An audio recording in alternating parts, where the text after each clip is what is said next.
Hello everyone and welcome back. If you're new here, welcome. My name's Derek and this is Building Business.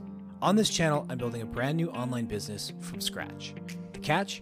I don't have any experience building an online business. I'll be sharing the journey here with you while I learn, build, and grow a new online business. If that sounds exciting to you, then let's get going. In this episode, I'm going to show you a simple method I found to test your business ideas to see how viable they could potentially be. This test is going to give us a good idea of which business ideas we should be investigating further and which we should be throwing into the trash. The first question that comes up here is, why would you want to test your business ideas? The obvious answer here is that so you don't waste your time and money on something that is clearly not going to succeed. However, there are also a few more reasons. You could have the right idea, but the wrong niche. Say you had a great idea to sell exercise clothing that you wanted to sell to people who do yoga. Yet, when you test it, you find out that it's not of interest to people in that niche, but really interesting to people who play soccer. You could have the right product, but the wrong distribution plan or price point. Using the same example, let's say you wanted to sell your clothing on Amazon, but find out that people in your niche don't shop on Amazon. Or your niche is shopping on Amazon, but is looking for a lower price point that you can produce the product for. You could find that the market for your service or product isn't very big. If your intent is to create a $1 million business and it would take the majority of the market share to get there, you might want to reconsider the idea. I've learned that you're not going to get 100% market share, and it's also unlikely that you're going to get the majority of the market share. If you can reach your goals with a small percentage of market share, then the idea is maybe more likely to succeed. The second question here is, how do you go about testing your business ideas? I found that there are so many ways to test business ideas. At one point, I was on a blog post which covered 13 different ways. Yikes. Some involved a lot of work. I'm not against doing a lot of work. However, with the amount of ideas I have, spending time on developing multiple hypotheses and then iterating on feedback, all before any revenue, of course, seemed like a bit too much of a time investment for me, all for something that may not be worth moving forward with. Others were very abstract, such as guest posting on popular blogs and seeing how many replies the post gets, or building a following on Facebook and then seeing how many people may be interested in purchasing after you've built a following. I wouldn't say any of these are terrible. They just didn't make me feel confident that I could weed out the majority of the unsuccessful ideas relatively quickly. Then I stumbled upon a method that I thought was very simple and straightforward in a YouTube video by Noah Kagan. If you're unfamiliar with Noah, he founded a number of businesses, including the one he's still at now, AppSumo.com. He published a video on his YouTube channel explaining how he tests his ideas. It's a very simple process that made a lot of sense to me. Not only was it simple, but it also relied on data, which I really liked. I'm going to go over the process here at a high level, though if you'd like to learn more about it, you should check out Noah's video. It'll be linked in the description below. Before we move on, let me take a moment to invite you to subscribe.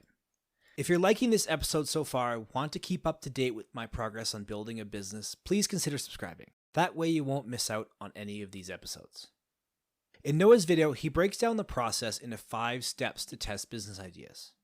First, picking an idea, finding out how much demand there is, determining how much your customers will be worth, find out how big the total addressable market is, and finally, validating the idea. Starting with step 1, I think this one is pretty self-explanatory. However, if you don't already have an idea, this is a good time to find some. If you have no idea what businesses you might want to start, try inventorying all the skills you have. Think of topics or themes which you enjoy, which you could build a product or service out of. Have a look at online message boards or wherever you normally visit online to see what others may be struggling with, and where you could provide a product or service to help them. Step number 2, find out how much demand there is. Of course, demand is key, but how do you figure out demand? One way of doing this is searching for keywords on ad platforms. In Google Planner, you could look at what the search volumes are for keywords or phrases that could describe your product or service. In Facebook ads, you can search for an audience that likes things similar to your product and see how large that audience is. Another way is to look at Google Trends. Enter in keywords that describe your product or service and see if it's trending up or down. Noah recommends that avoiding anything which is trending down, since it would suggest the demand is weakening. Yet another way to check would be competitors. Just because there are competitors doesn't mean that your idea has already been done. It does suggest, though, that there is some demand for your idea since there are competitors at all. At this point, you could also look at competitors to see what they have had success in and what they're offering, and how you could differentiate yourself from them. Step 3, how much are your customers worth? Noah talks a lot here about your customer's lifetime value and figuring that one out. Though here, what I'm going to do is not only find out their lifetime value, but also what are they worth at their very first purchase. This will help me determine whether or not I'm making a profit. To figure out how much your customers are worth, you could do some research on your competitors to see what they're charging. Or you could research how much people are spending to achieve the same result your product or service achieves and use that number. Then determine how much of your product or service each customer would realistically buy from you and add it up to find your customer's lifetime value. For example, if you sell houses, it's possible your customer's lifetime value may only be 1 or 2 houses. Alternatively, if you sold shoes, your customer lifetime value may be many pairs of shoes. One thing I'm also going to do at this stage is figure out what value my product or service is going to bring to the market. Could my product or service increase convenience for the same price, or could it do whatever it does better or faster for cheaper than the competitors can? Step 4, find out how big the total addressable market is. Now that you know how much your customers are worth, the next step is to determine how big the total addressable market is. This is where we determine how big the potential market is, and from there, how big the market is that we think we can sell to. The key to understand here is that you'll never get 100% market share in your market. That's why we need to adjust the total market size. It's also key to understand that if an idea is going to require 100% or close to 100% of the market share to make it worthwhile, then it's probably not an idea worth pursuing. To do this, first we find the total market by multiplying the number of people in the market by how much they're willing to spend. You can estimate the number of people in your market by looking at audiences on Facebook ads, Google keyword volumes, industry surveys, or any other market research data you're able to find to your industry. How much they're willing to spend can be estimated by looking at competitors' prices or even surveying potential customers and asking them what they might be willing to pay. Once we have the total market, we adjust it by multiplying that number by the percentage of the market you think you can get.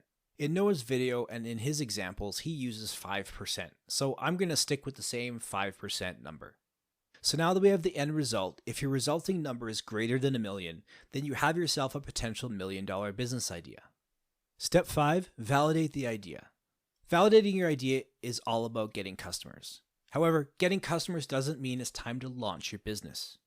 It means finding at least 3 people that will put money down for your product while making a profit. If you can't find 3 people willing to put money down, there's a good chance nobody will. I'm going to modify the process here a bit to include metrics on how much it cost me to provide the product or service and how much the 3 customers paid, and how much it cost me to find and sell those 3 customers. With those metrics, I'll be able to understand how profitable the ideas are. Also, to refine the process for my own purposes, I'm going to break up these 5 steps into 2 components.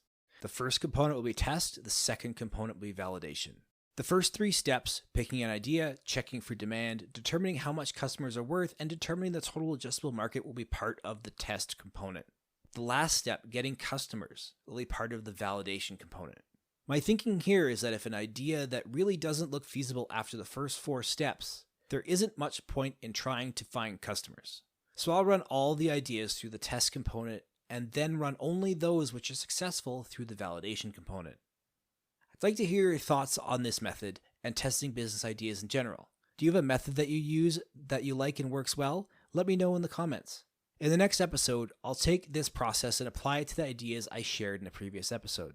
Of course, I'll also share the results for these ideas after putting them to the test.